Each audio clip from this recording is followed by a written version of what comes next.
아멘. 오늘 하나님 말씀 우리 구약성경 호세아 13장 4절 말씀입니다. 자, 우리 한 음성으로 우리 천천히 합독합니다. 그러나 애굽 땅에 있을 때부터 나는 내 하나님 여호와라. 나 밖에 내가 다른 신을 알지 말 것이라. 나 외에는 구원자가 없느니라. 아멘. 우리 서로 앞뒤적으로 교제합니다. 잘 되고 있습니다. 하나님이 하시면 다 됩니다. 따라합시다. 하나님이 하시면 다 됩니다. 그렇습니다. 여러분은 악한 마귀의 전술과 공격에 대해 깊게 생각해 보셨습니까? 악한 마귀는 항상 신앙의 본질과 근본을 떠나게 만드는 함정을 팝니다. 다시 말해서 본질이 아닌 엉뚱한 기준을 가지고 살아가도록 우리를 유혹합니다. 여러분, 기독교의 본질인 성경의 아주 근본 진리가 무엇입니까?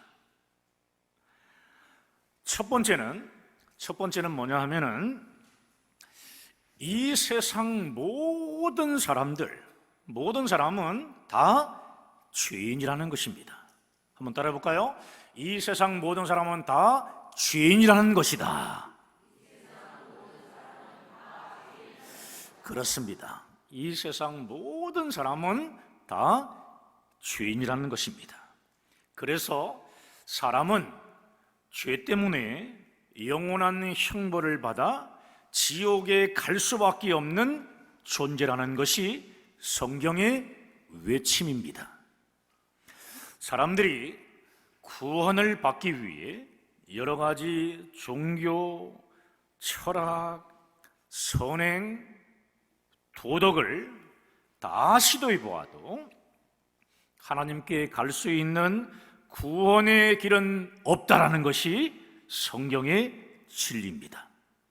자, 두 번째, 성경의 근본 진리 두 번째는 뭐냐 하면 죄인들을 구원하시려고 하나님께서 독생자 예수님을 이 땅에 보내셨다는 것인데요. 한번 읽습니다. 시작. 죄인을 구원하시려고 하나님께서 독생자 예수님을 이 땅에 보내셨다는 것이다. 그래서 기독교의 핵심은 구원자의 신 예수님께 집중되어 있습니다.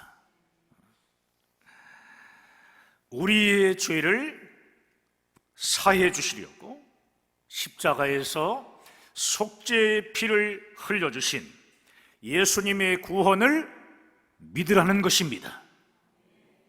오직 예수님만이 우리의 유일한 구원자라는 것이 성경의 두 번째 진리고요. 자, 세 번째, 성경의 근본 진리 세 번째는 뭐냐 하면, 자, 한번 읽습니다. 시작. 구원받은 하나님의 자녀들은 하나님께 예배할 수 있다는 것이다. 그렇습니다. 구원받은 하나님의 자녀들은 하나님께 예배할 수 있다는 것입니다. 예배할 수 있다. 예수를 나의 구주로 믿는 믿음으로 영생의 구원을 받은 하나님의 자녀들이요, 이 땅에서 누릴 수 있는 가장 큰 특권이 무엇인 줄 아십니까? 그렇습니다. 바로 예배라는 것입니다. 그러므로 구원받은 하나님의 자녀들이 삶의 최고의 우선순위는 뭐냐? 주일에 교회에 나와 예배하는 것입니다. 할렐루야. 그러므로 구원받은 사역자들은 반드시 예배에 집중하는 삶을 살아야 하는 거고요. 자, 네 번째, 그 다음 성경의 근본이 네 번째는 뭐냐? 자, 읽습니다. 시작. 교회에는 복음 전파의 사명이 있다는 것이다. 그렇습니다. 교회에는 복음 전파의 사명이 있다는 것입니다. 디모데전서 2장 4절 말씀을 보게 되면 하나님은 모든 사람이 구원을 받으며 진리에 이르기를 원한다, 이렇게 말씀하는데요. 자, 함께 읽어볼까요? 하나님은 모든 사람이 구원을 받으며 진리를 아는 데 이르기를 원하시느니라. 아멘. 그러므로 교회의 사명은 땅끝까지 이르러 복음을 전하는 것입니다. 할렐루야. 세상 사람들을 구원하기 위해 복음을 전하는 것, 이것을 복음 전파라고 하는데요. 복음 전파의 내용은 무엇일까요? 예수님께서 십자가의 대속을 통해 지옥 갈 수밖에 없는 우리를 죄에서 구원해 주셨다라는 말씀입니다. 그래서 교회가 반드시 해야 할 중요한 사명이 있는데, 바로 예배하는 것, 그리고 복음 전파입니다. 그런데 복음을 전파하기 위해서는 제자들을 세워서 내보내는 양육하는 사역이 반드시 필요합니다. 그래서 복음 전파, 양육을 가리켜서 교회의 3대 사역이라고 합니다. 첫 번째는 뭐예요? 예배. 두 번째, 복음 전파. 세 번째는 양육, 제자 양육하는 것. 예배 드리고 복음을 전파하고 복음을 전하는 제자를 양육하고 훈련하는 이 세 가지는 교회에서 가장 중요한 3대 사역이며, 바로 이것이 교회의 근본입니다. 안타까운 사실은 많은 교회들이 예배, 복음 전파, 제자 양육에 집중하지 않고 세상의 가치에 사로잡혀 근본에서 완전히 벗어난 엉뚱한 사역들을 한다는 것입니다. 기독교는 구제하는 것이다. 기독교는 빈민사역이다. 민중해방이다. 등등. 교회의 중심이요, 엉뚱한 대로 가 있다는 것입니다. 마귀가 이끌어가는 세상 풍조에 속아서 교회의 근본 진리를 잃어버린 채 엉뚱한 논쟁을 벌이며 싸우고 있다는 것입니다. 안타까운 일이죠. 예배, 복음 전파, 양육이 교회의 사역과 논의의 핵심이 되어야 하는데요, 이러한 교회의 근본적인 사역은 다 사라져버리고 엉뚱한 인본주의적인 어떤 기준을 가지고 얼마나 많은 선행을 했고 민중해방을 위해서 어떤 투쟁을 했느냐, 교회를 이렇게 판단하는 잣대에다가 지금 많은 사람들이 속고 있다라는 사실입니다. 기준을 옮겨간 마귀의 공격에 지금 교회가 속고 있다는 것입니다. 사랑하는 여러분, 교회는 마귀가 역사하는 세상의 엉뚱한 소리에 일일이 다 반응하지 말고 성경의 근본 진리에 집중해야 합니다. 할렐루야. 그렇습니다. 성경에 반응하면 영혼들이 살아나는 놀라운 구원의 역사가 나타나기 때문입니다. 성경의 근본 진리 첫 번째는 모든 인간은 다 죄인이라고 했습니다. 인간의 죄를 성경만 폭로하는 게 아니에요. 세상도 폭로합니다. 교회의 비리도 폭로하고 또 이 개인의 비리도 폭로하고요, 우리의 모든 죄를 다 폭로합니다. 죄에 대해 말하는 것이 성경과 세상이 똑같아 보이지만 다른 것이 하나 있어요. 그것은 바로 뭐냐? 목적입니다. 목적이 뭐냐는 거예요. 목적이 완전히 다릅니다. 성경이 인간의 죄를 폭로하는 목적이 뭐죠? 구원의 필요성을 알려가지고 지옥 갈 영혼들을 천국으로 이끌기 위한, 구원받기 위해서 우리가 죄를 폭로하는 것입니다.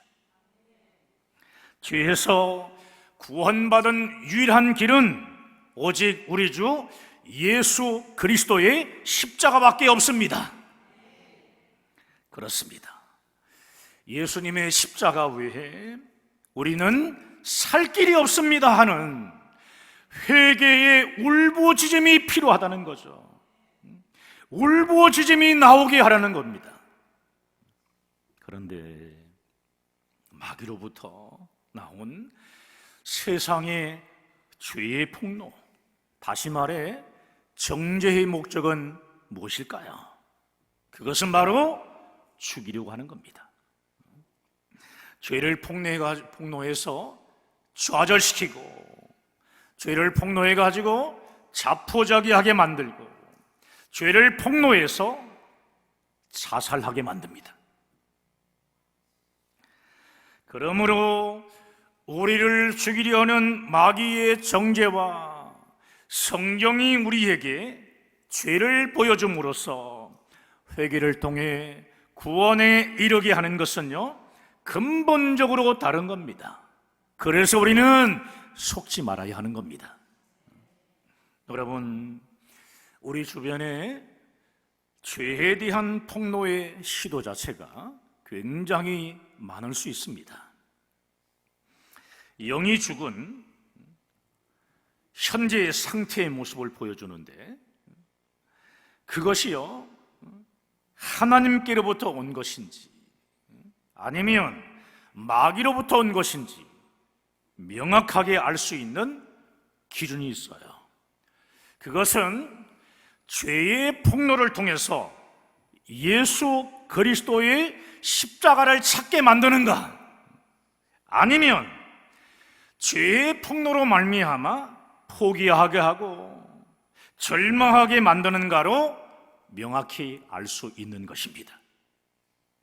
성경은요, 죄의 폭로를 통해서 인간의 선행이나 또 열심이나 어떤 공로, 인간이 갖고 있는 모든 행위로는 영이 죽은 죄의 문제를 결코 해결할 수 없다는 것을 확실하게 증거합니다. 죄 용서함을 받기 위해서는 오직 예수 그리스도의 십자가, 대속의 십자가밖에 없다는 것을 깨닫게 만드는 겁니다. 깨달으십니까? 반면에 마귀는 어떻습니까? 죄를 폭로한 뒤에 이젠 소망이 없다라고 얘기합니다. 소망이 없다, 이렇게 속삭이는 거예요. 딴짓하자고 속삭이며 죄의 길로 더 강하게 끌고 들어갑니다. 성경과 전혀 다른 것입니다. 여러분, 우리의 고난도 마찬가지예요. 예수 믿는 사람들도 고난이 있고 예수 믿지 않는 사람들도 고난이 있습니다. 그러나 의미가 완전히 달라요. 여러분, 믿는 자에게 있어서 고난의 의미는 뭡니까? 하나님의 은혜이며 축복입니다. 하나님의 은혜이며 축복인 겁니다. 고난을 통해 주님을 더욱 간절히 찾게 되고요, 또 의지하게 되며 고난을 통해 하나님께 다시 돌아와 거룩한 비전을 붙들기 때문에 그렇습니다. 사랑하는 여러분, 우리가 스스로 죄인이라고 고백하는 것은 우리의 이 죄를 용서해 주시는 예수 그리스도가 필요하다는 의미입니다. 우리는 죄인입니다. 이 죄의 문제가 많습니다. 해답이 무엇입니까? 바로 예수 그리스도이십니다. 할렐루야. 예수 그리스도가 해답입니다. 피 흘림이 없이는 무엇이 없어요? 죄 사함이 없고, 죄의 값은 사망이기 때문에 우리의 죄를 사해 주시려고 십자가에서 속죄의 피를 흘리며 죽으신 예수님, 우리의 이 죄 때문에 십자가에서 피 흘려 죽으시고 다시 부활하신 예수님만이 우리의 모든 죄의 문제를 다 해결해 주신 유일한 구원자이십니다. 그렇습니다. 요즘 많은 사람들이 이렇게 말합니다. 우리나라는 문제가 많아도 너무 많다. 여러분, 다른 나라는 안 그럴 것 같습니까? 어떻게 생각하고 있어요? 다른 나라들도 마찬가지입니다. 다 똑같은 거예요. 문제가 많습니다. 다를 것 하나도 없어요. 항상요, 이 세상은 부패와 타락이요 계속되는 것, 이것이 인간의 실상인 겁니다.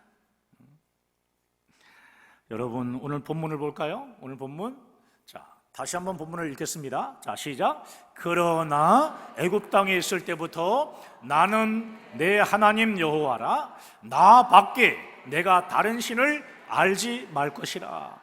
나 외에는 구원자가 없느니라. 나 외에는 구원자가 없느니라. 하나님 외에는 다른 답이 없다는 것입니다.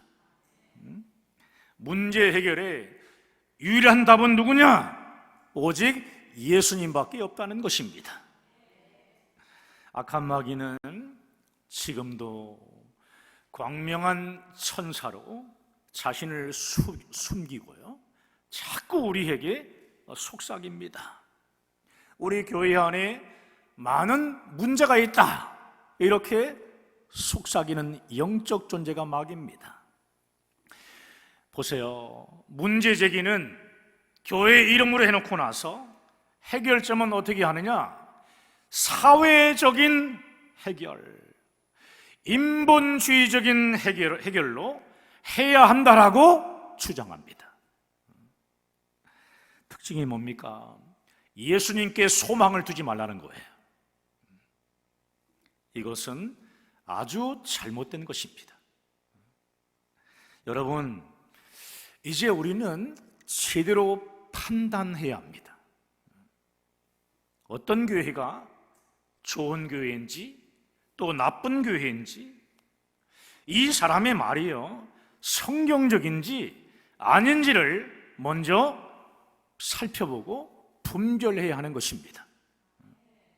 사랑하는 여러분, 성경의 근본 진리인 인간의 죄인됨, 그 폭로가 어디로 가야 되는가 하면은요, 오직 예수님만이 해답입니다 라고 해야 하는 거예요. 예수님이 해답이면 예수님이 교회를 통해서 무엇을 주셨습니까? 우리에게 예배하는 특권을 주셨습니다. 예배하는 특권. 그러므로 우리는 무엇을 더 보아야 하는가 하면, 죄를 폭로하는 이 사람이, 남의 죄를 많이 폭로하잖아요. 이 사람이 예배자인가 아닌가를 보아야 하는 겁니다. 말로는 그리스도인입니다 이렇게 얘기하면서 예배를 무시하고요, 예배의 감격도 모르고 예배에 대한 강조가 없다면 우리는 어떻게 해야 됩니까? 경계하며 거리를 두어야 합니다.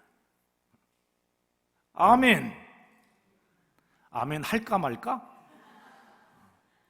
주여. 또 하나. 교회의 사명은 무엇이라고 했습니까? 복음 전파입니다. 전도와 선교를 하는가? 잃어버린 영혼에 대한 아픔이 있는가? 이런 몇 가지로 걸러보게 되면 진짜와 가짜가 다 증명됩니다.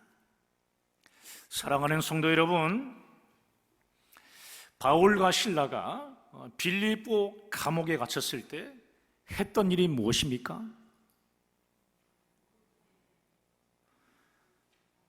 그렇습니다. 기도와 찬송. 그 빌립보 감옥에서 바울과 실라가 했던 것은 다른 거 아니에요.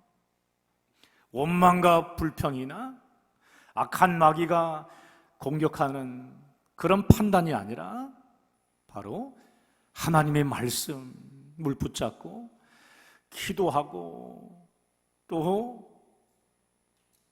뭘 한 거죠? 찬송한 겁니다. 찬송. 사도행전 16장 25절에 나와 있어요. 찬송과 기도. 모든 것을 할 수 있는, 모든 능력을 펼칠 수 있는 가장 중요한 무기는 찬송과 기도밖에 없구나. 고난의 자리에서 오직 예수 그리스도의 십자가만을 붙들고 하나님께 예배한 것입니다. 그랬더니 옥문이 열리는 놀라운 이적이 나타나지 않습니까? 여러분의 삶에도 그런 놀라운 이적의 역사가 일어나게 되기를 주님의 이름으로 축복합니다. 할렐루야! 여러분, 옥문이 열렸습니다. 어떤 일이 일어났습니까? 열린 후에 간수장에게 복음을 전하는, 놀라운 복음을 전하는 복음 역사, 복음 전파의 역사가 일어났다는 거예요. 뭐라고 했습니까? 주 예수를 믿으라. 그리하면 너와 내 집이 구원을 받으리라. 할렐루야. 감옥에 갇혀있는 그런 고난 중에서도 예수 그리스도의 십자가만을 붙들고 찬양과 기도로 하나님께 예배했을 때 고난의 옥문이 열리는 놀라운 이적이 일어났습니다. 또한 간수장과 그 가족이요, 바울이 전하는 복음을 듣고요, 구원받는 놀라운 역사가 일어났습니다. 그러므로 우리가 해야 될 일이 무엇이겠습니까? 교회가 아름다워질 수 있는 길, 성도가 정말 아름답게 세워질 수 있는 길은요, 누구나